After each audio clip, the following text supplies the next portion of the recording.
আজকের ভিডিওতে আমরা আলোচনা করব ৩০ দিন ধরে বীর্য ধরে রাখলে কি হয়। এটি অনেকের মনে প্রশ্ন জাগায় এবং এই বিষয়ে অনেক ভুল ধারণাও রয়েছে। তাই আজ আমরা বৈজ্ঞানিক ও বাস্তব দৃষ্টিকোণ থেকে এই বিষয়টি বিশ্লেষণ করব। ১ নাম্বার, শক্তি ও আত্মবিশ্বাস বৃদ্ধি। বীর্য হলো শরীরের অত্যন্ত গুরুত্বপূর্ণ উপাদান, যা প্রচুর পরিমাণে প্রোটিন, খনিজ ও এনার্জি গ্রহণ করে।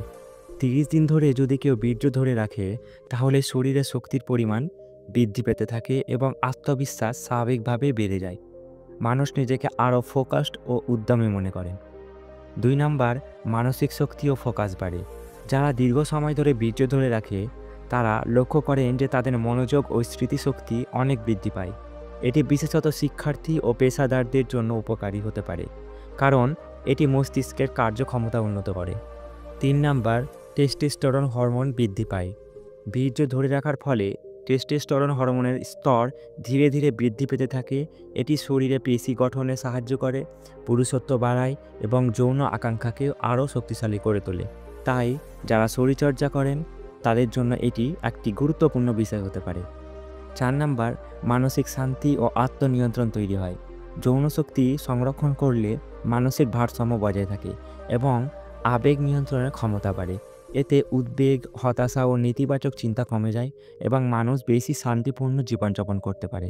৫ নাম্বার, শারীরিক ও যৌন শক্তি বৃদ্ধি।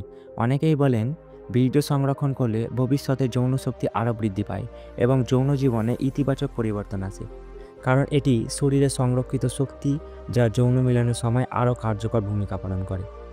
৩০ দিন ধরে বীর্য ধরে রাখার ফলে শক্তি, আত্মবিশ্বাস, মানসিক স্থিতিশীলতা ও ফোকাস বৃদ্ধি পায়। তবে এটি সম্পূর্ণ ব্যক্তিগত সিদ্ধান্ত এবং সবার জন্য কার্যকর নাও হতে পারে। তাই এটি নিয়ে ভাবনা চিন্তা করে নিজের শরীরের প্রতিক্রিয়া বুঝে নেওয়াটাই ভালো।